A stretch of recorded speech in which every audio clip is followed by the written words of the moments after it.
Back on Buckeye Talk, wrapping up our sort of summer recruiting recap. Stephen Means, I'm Nathan Baird from cleveland.com.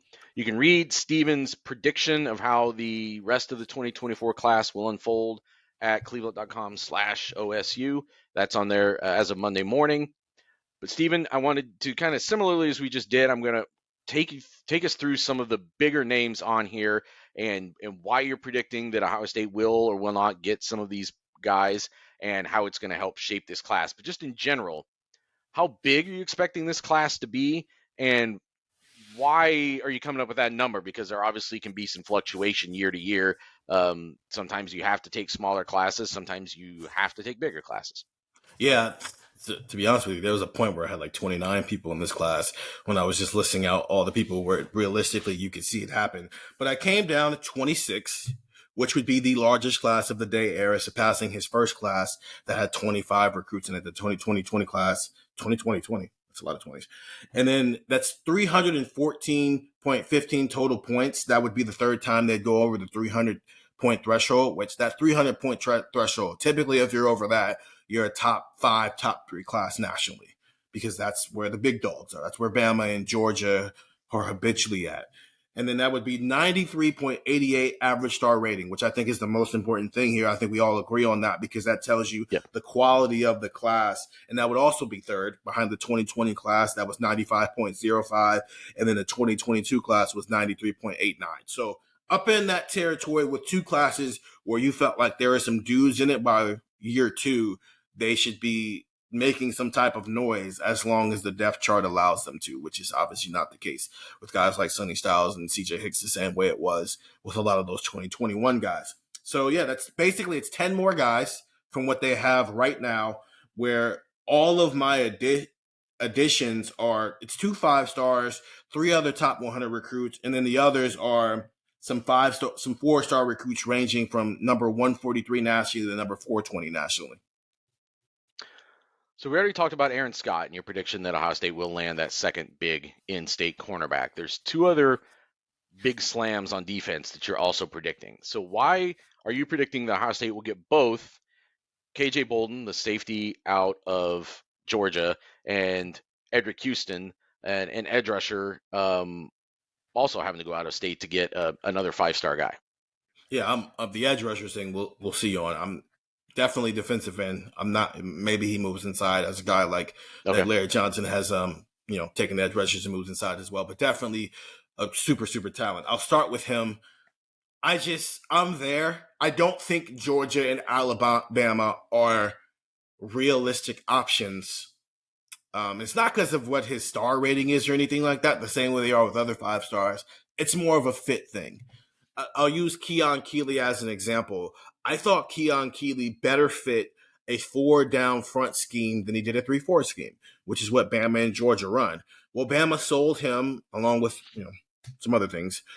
The football part of it was selling him on the idea of the edge rushing outside linebacker, like a guy like Will Anderson was for them the last 3 years here. So you get sold on that. Okay, fine. That's how you end up in the 3-4. Edric Houston isn't necessarily the same body type. He is even more 4 down front type of a guy because I think he's like 40 pounds heavier than what Keon Keeley is, while also being 6'4", 6'5". So clearly 4 down defensive end, which takes those 2 programs kind of out of it because they don't run that. Why would you go play in a system where, because it's a 3-4, you don't value defensive end the same way you maybe value defensive tackle and these edge rushing Micah Parsons, Von Miller style linebackers? While because of that, plus just cultural fit, this feels more like an Ohio State Clemson battle. And I think Ohio State can beat Clemson for him. They didn't beat him for Sammy Brown, the 5-star linebacker, but I do think similar to what we saw in 2021 when Clemson initially won with Jordan Hancock, but Ohio State eventually flipped him. I think it's the same thing here without the flip. I think that August 22nd commitment date that he has set up right now is going to be Ohio State. And I think maybe he even moves that up earlier in July because he's ready to get it over with. And it just would be better for the class if these 5-stars started popping. But I do think long term, this is a battle Ohio State can win because of football fit, but then also a culture fit. So there's that one.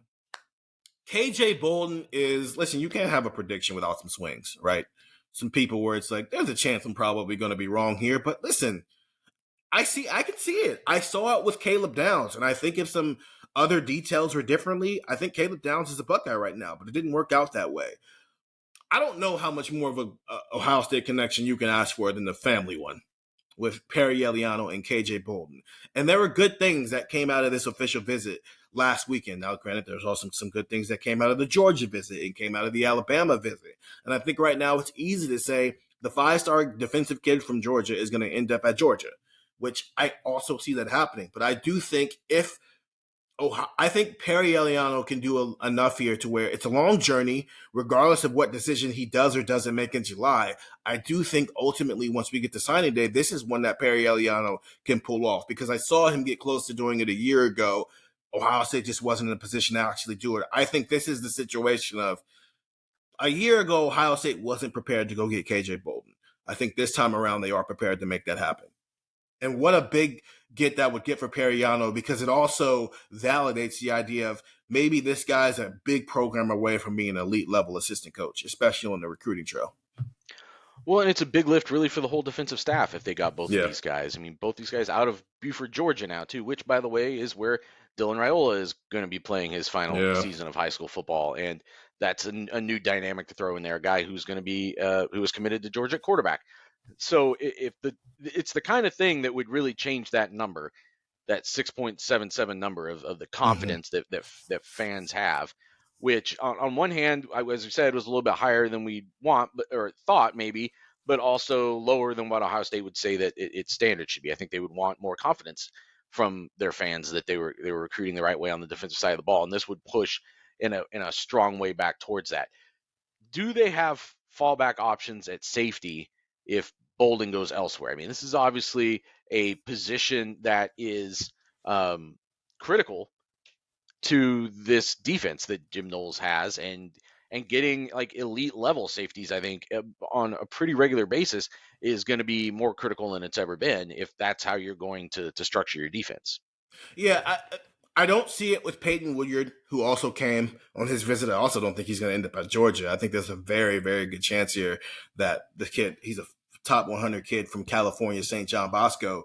I think there's a very good chance there that kid just ends up at USC, which I also have Kingston in the class as well as a top 100 linebacker. That would make that interesting because they go to the same school, and it's like, it feels like if Kingston's going to leave California, it's going to be Notre Dame and Ohio State, and I think Ohio State can beat out Notre Dame in that base. The question is, can they get him out of California? Which is, man, that's an interesting place to be for Ohio State. Because think about 4 cycles ago, Ohio State wasn't worried about could they get a kid out of California when they went and got Court Williams and they went and got, CJ Stroud, and 3 years before that when they got Wyatt Davis and they got Chris Olave. That they weren't even thinking about, can we convince this kid to leave California, because these kids were running out of California. So there's the impact of Lincoln Riley getting USC back on track there. But some safeties I do think are in the mix there. Zaquan Patterson, I think, is interesting. He comes in the same high school as Jeremiah Smith. This is a top 100 safety who took an unofficial visit a couple of weeks ago. Hasn't taken an official yet, but I think that's one to be interested in. That's the number 74 player, the number 4 safety. Peyton Woodyard, the number 75 player, the number 5 safety. So from a top 100 perspective, that's where that starts. Can he land one of these top 100 kids? And then there's some kid named Jordan Jarrell who was on a visit I think 2 weeks ago as well, but there's some momentum to Texas there. So safety is in an interesting spot. One, because Miles Lockhart, I think, is coming here to play that nickel safety role, so that helps. But Ohio State needs to know some answers here. It would be very helpful with KJ Bolden, Peyton Woodyard, Zaquan Patterson, if they, by the end of July, make decisions, because then Ohio State has 6 months to reset its board. Because what you don't want is what we've seen in the past with Tony Alford fall into this in 2020, or Larry Johnson last cycle, where you're so locked in with guys who take up to the last minute, or at least take up to the fall, and then you don't get them, and then you're left scrambling because you're not really sure where you need to go here, and you don't have time to build relationships elsewhere. So regardless of if KJ Bolden, Zaquan Patterson, Jordan Jarrell, Jordan Johnson, Rubel, and Peyton Woodard, whether they end up at Ohio State or not, those are answers Ohio State would need to know in the next 30 days, because then it can start to reevaluate and kind of shift its focus a little bit. Yeah, I mean, with Houston, like, well, we'll come back to that in a second. I want to talk about one other thing. Actually, you know what? I'm making the rules. I don't know why. Why am I following this list? Nobody can see That's this true. list. Why That's am I not true. just jumping ahead? So let's stay on defense real quick. So it would seem like edge rusher in totality. I mean, you mentioned defensive line before, but like getting an impact edge rusher might be the single biggest need that's Yeah. hanging out here right now. So how does Marquis Lightfoot potentially fill that? He's another guy you're predicting to be in this class. Tell people about him and why he could maybe be an answer to what right now is sort of looming as a pretty big question mark, especially when you start to think about you got second year guys in 2023, this coming season, in Caden Curry, Kenyatta Jackson, at least. You expect to have a big role. That starts to put them on a 3-year radar.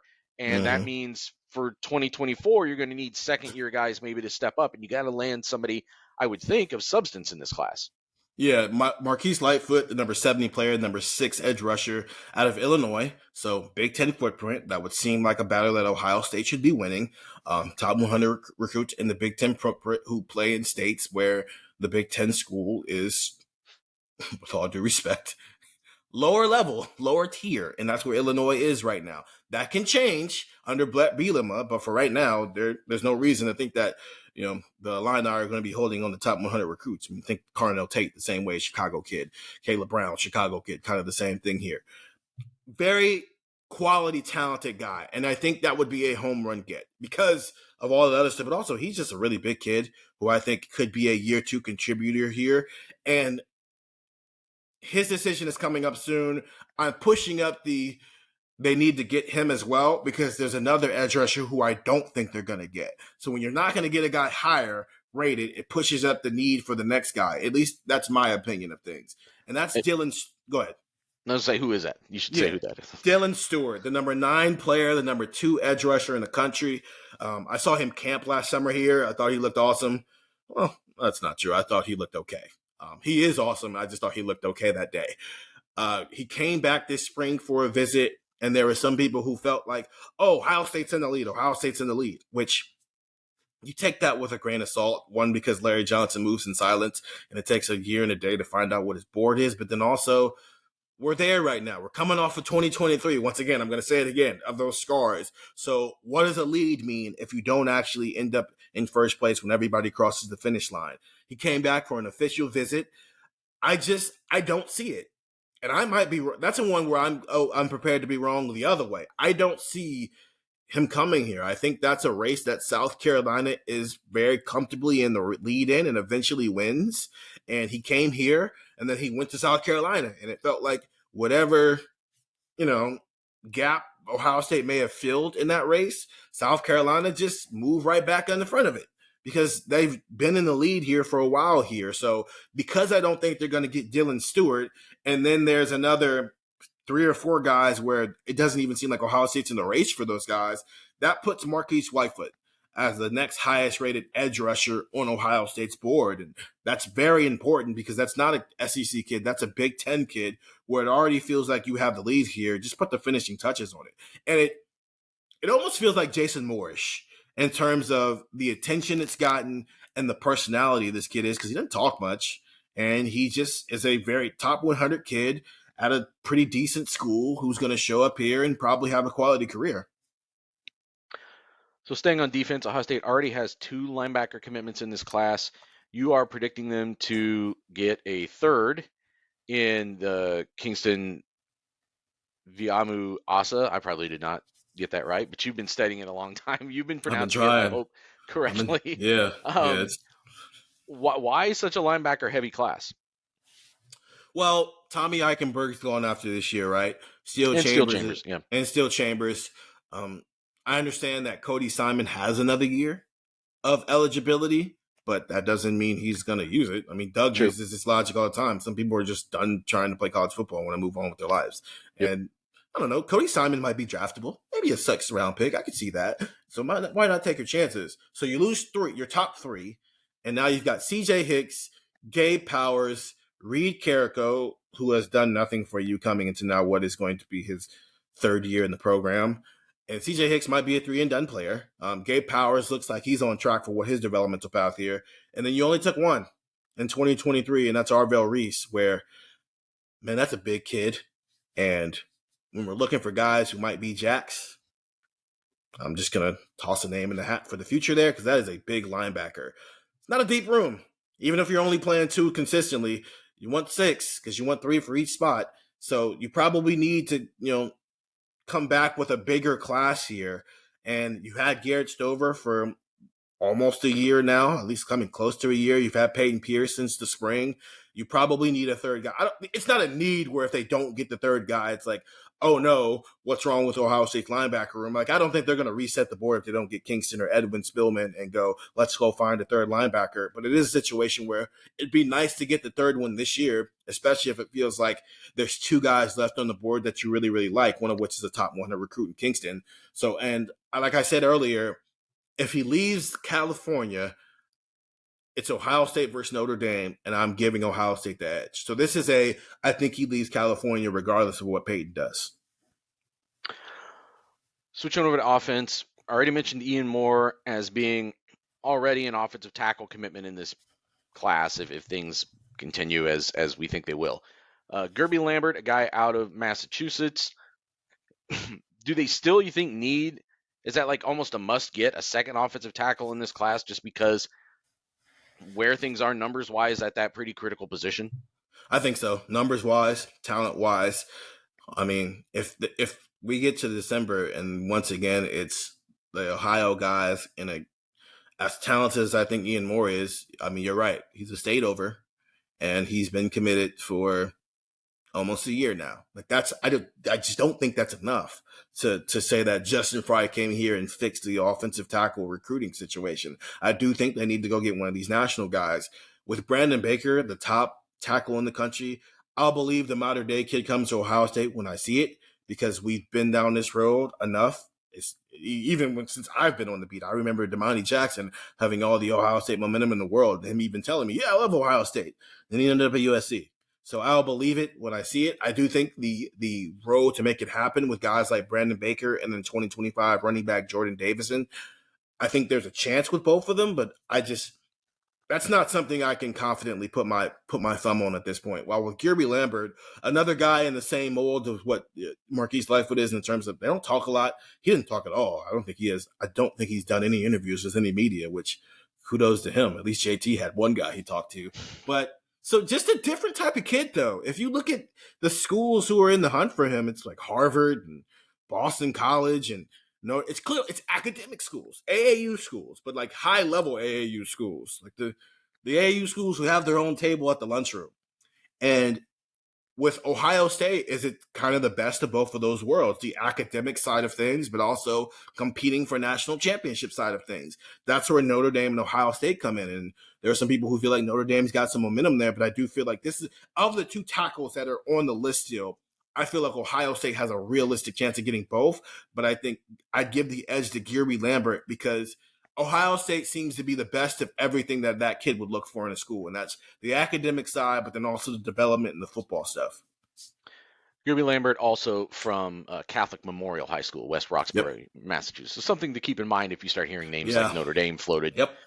just a thing to keep in mind. That definitely matters all the time if they go to Catholic high schools. We saw it, I mean, in the 2022 class with the defensive lineman who was from Ohio, where it's like he showed up. I can't even remember his name right now, but you were there at that camp. He showed up at the camp talking about, oh, yeah, Ohio State's in the race. And then like 2 days later, he committed to Notre Dame. Correct. Yeah. So just throwing it out there. He's not quite as regionally, it's not quite as present, but it's still something to keep in mind. You already mentioned Terrion Nichols, the cornerback, another in-state cornerback. So who else? I think that brings us up to 7. Who are the other 3 that would bring us up to 26 for this class? I think the other wide receiver in this class, there was a chance there'd be 4. I'll mention him first. Elijah Moore, who's in the 400s, a lower rated guy, but a bigger wide receiver from Good Counsel in Maryland. There's it felt like he was headed to Ohio State. And then Elijah Moore went on his Florida State visit this weekend, and he told reporters who were, I guess, right outside the building, because Florida State, I guess, allows that to happen. Ohio State does not allow that to happen. Just be outside waiting on an official visit, and I promise you, the stuff some other schools let happen is always interesting to me. But he told them it felt like Florida State had taken a lead in that recruitment, and then the momentum shifts kind of back that up. So it feels like that's not a thing anymore, even though they'd love to have the fourth. Another situation like linebacker where I don't know if they need a fourth dude given where the room is, but they would take a fourth if it was him. So this comes down to Jeremiah McClellan, number 143 player, number 20 wide receiver out of Missouri, same high school as Cam Brown and Cam Babb, Christian Brothers College. This is a guy where I think most people would have put him in the class in April. And then he decided to slow down and just kind of take his time and say, I'm going to go on these officials before I make my decision. And, Oregon's firmly in this race as well, but I'm going to give it to Ohio State. This is going to be, I've long thought this would be the third wide receiver. I'm not backing off of that now just because he decided to slow things down and take his official. So what's that, 8? Trying to think of who else we haven't mentioned yet. Jaden Jackson, who is a Texas kid who goes to IMG, number 420 player, number 43 defensive lineman, nose type of guy, bigger dude in the middle, eats up double teams that Ohio State really, really likes. Texas has come along here strong here, but I do still think Ohio State is first in that race. I think that one be up. And then what's that, 9? I'm trying to think. Lockhart. I think Lockhart's the 10th guy that we had. Yeah, then Miles Lockhart. Thank you. This is a lot of names. Sorry. Miles Lockhart out of Arizona, number 356 player, number 31 cornerback. Lower rated guy, but this is a dude who's had Ohio State momentum for like 9 months. And like I said, this official visit just felt like the accumulation of all of that. And it's now time to make that decision on July 6th. He is listed as a corner, but in the vein of cornerbacks that Ohio State is recruiting to potentially play that nickel safety, nickel slot role. So go to cleveland.com/OSU. You can read Steven's whole breakdown on his prediction for how this 2024 class will wrap up.